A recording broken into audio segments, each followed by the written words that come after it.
SmackDown used to be a place where we came to get entertained every week. It used to be a place where we see wrestlers like The Rock, Eddie Guerrero, Edge, Kurt Angle, and many more. It used to be a place of surprises where storylines develop. I used to see stars being made. Now the only stars I'm seeing are the ones from slapping myself in the face every Friday night. I decided to sit through this crap and pile of that.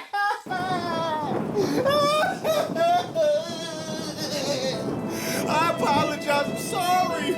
I won't criticize you anymore, just please, make it stop.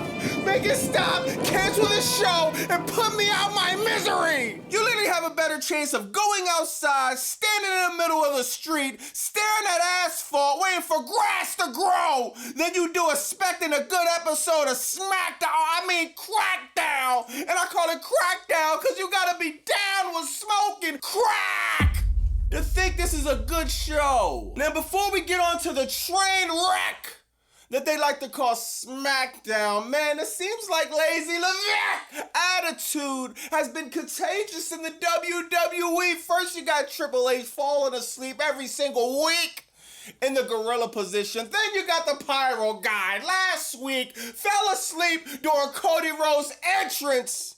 Now this week, you got the merchandise staff. I would rather be caught shirtless for the rest of my life before I get caught wearing this. John Cena has only a few matches left, then he's gone forever. This is the merchandise that you dropped for him. You were supposed to drop this at the worst heel turn of all time. Wouldn't that make sense? Wouldn't that have logic? Logic in WWE goes together like oil and water, socks and flip-flops, a vegan eating a steak for dinner. This ad is brought to you by Paulette.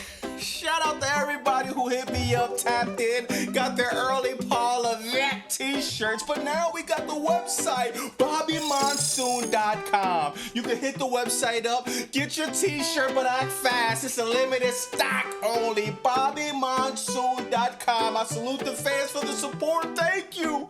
Without it, we'll be something like TKO, $3 billion in debt.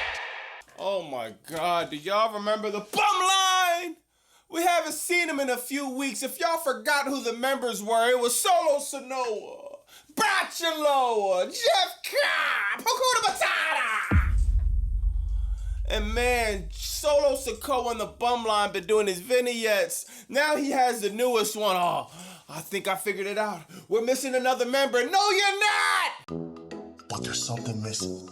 There's something missing for this family to be complete. You haven't got anyone in your faction over, not even a little bit. Jeff Cobb has came to WWE and did absolutely nothing. Bachelor has came to WWE and did absolutely nothing. Hakuna Matata!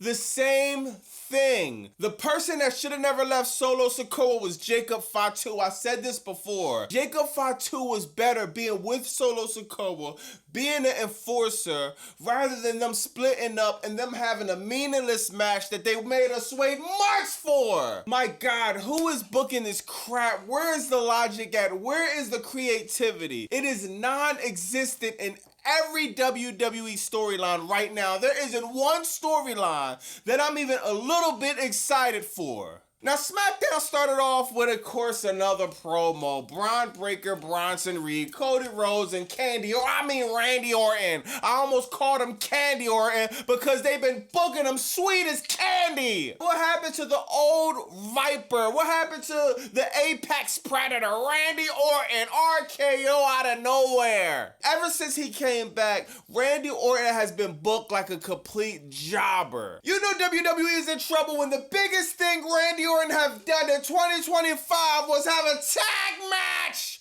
with Jelly Roll. This is embarrassing, seriously, dog. What is up with Braun Breaker and Bronson Reed keep coming on SmackDown? This shows you the lack of depth in the SmackDown roster. Literally, the SmackDown roster is completely non-existent. They're literally pulling from NXT. They got the Speed Champion, Speed's on X. They're pulling from, of course, Monday Night Raw. The booking is called COC, a concoction of crap. Paul Heyman said some crap like, if we beat Cody Rhodes, Randy Orton's gonna be looking at Cody Rhodes for who cares? They've been trying to plant this stupid seed that Randy Orton is gonna have a problem with Cody Rhodes. He's always staring at Cody's belt. It comes out to absolutely nothing. We don't want to see Candy Orton and Cody Rhodes. We don't want to see it. There's no passion. There's no type of oomph in this storyline. There's no emotion in this storyline. Long-term booking, not long-term, long-term. This is no excuse. I don't want to hear the booking is great just because he's stretching it out 6 to 8 to 10 months. Sometimes there's absolutely no payoff. And they're wondering why Bobby Monsoon, why you're on YouTube so mad. There's no payoff to anything. I'm investing my time watching something and I'm getting absolutely nothing out of it. We all know how it is. We go to our job, we bust our ass, we do what we gotta do. We clock out, the check comes, and you see a zero. Will you be happy? If you didn't get a payoff at your job, I wouldn't either. So why would I be happy when I'm investing to these storylines? I'm like, okay, I'm watching. I'm trying to be a WWE fan. But I can't.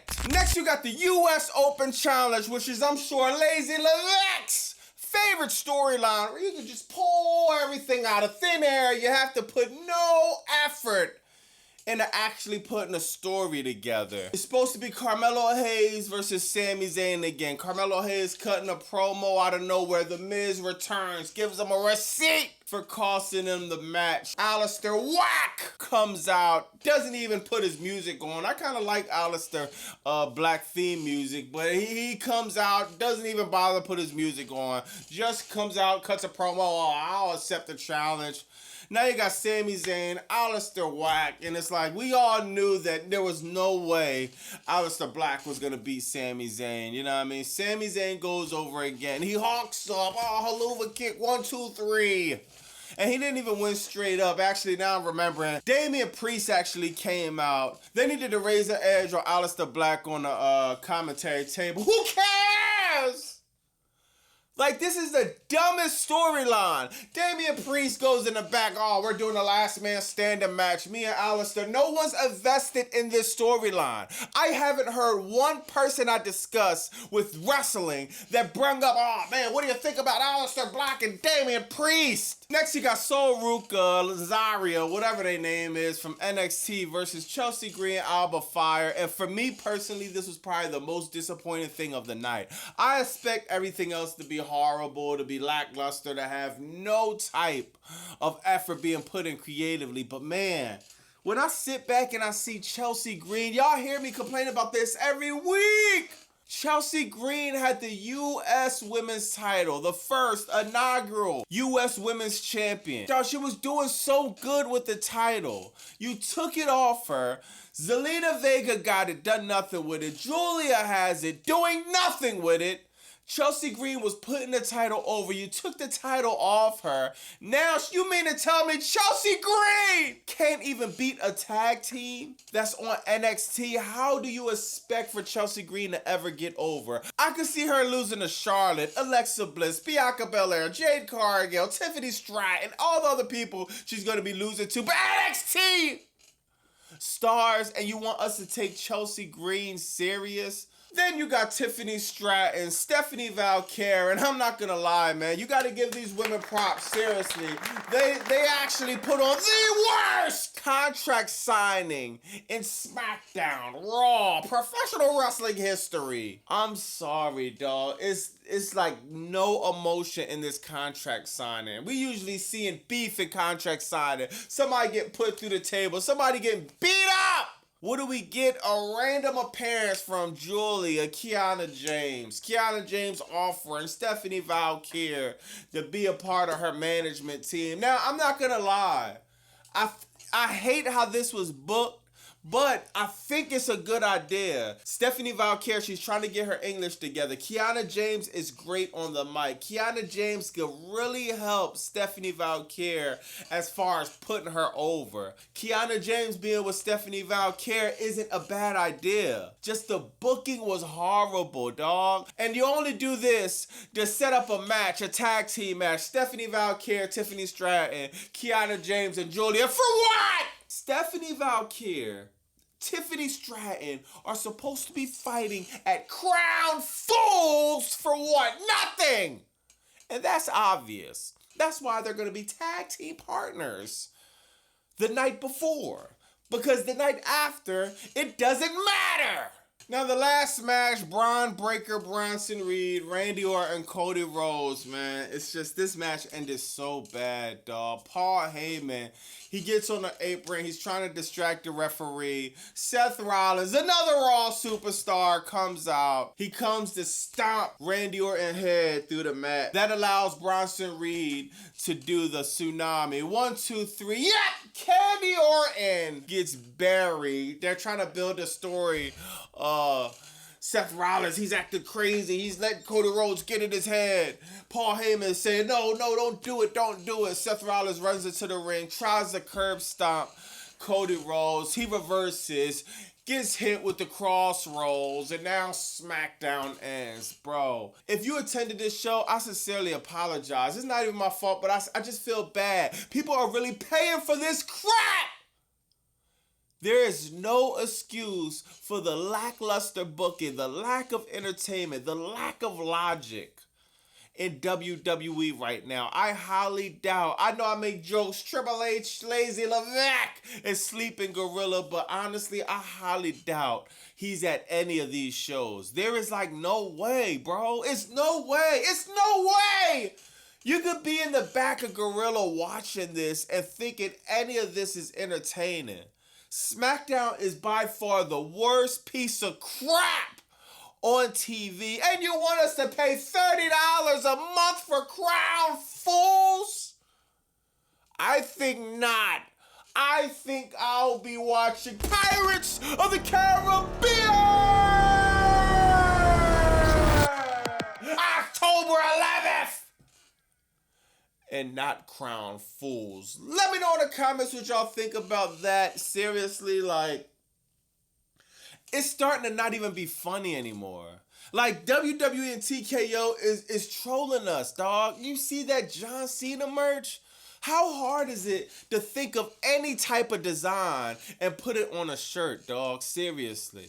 Like, what is the sense of any of this booking that's going on, dog? Who asked for Aleister Black, Damian Priest? Who asked for a tag match? Stephanie Valkyrie, Tiffany Stratton, Julia, and Kiana.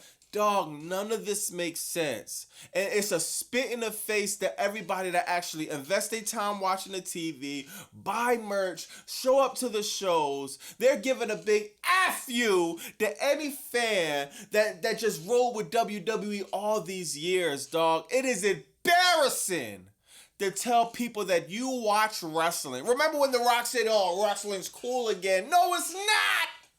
I tell people I watch wrestling, people laugh at me. It's embarrassing to be on YouTube admitting you're a grown man watching this crap. Let me know in the comments what you think about that. Oh, on top of that, I'm sorry, AEW fans, but I got some bad news. I'm pissed off about it too, man, because, man, they're saying that last AEW Dynamite, that 6-year anniversary show, dog, people are saying that the views decreased like 100 or 200,000. Like, why? If AEW dies, bro, oh my God, y'all don't understand the level of, it's going to go to a whole new level with WWE. That's why WWE doesn't feel like they have to even try anymore. They don't even care.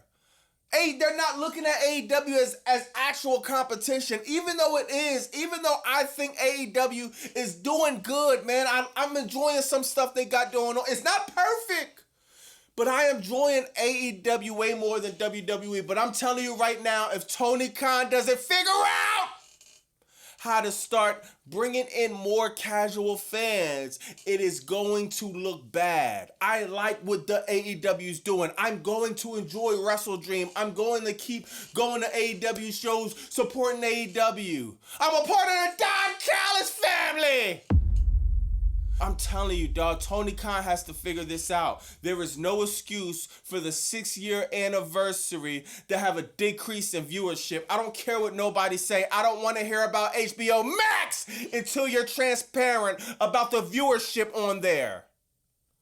All we gotta go by is the viewership that's actually going on at AEW, and we're seeing a decrease on one of their biggest shows. That was a good show. It deserved more than what it got, if you ask me. Let me know in the comments what you think about that.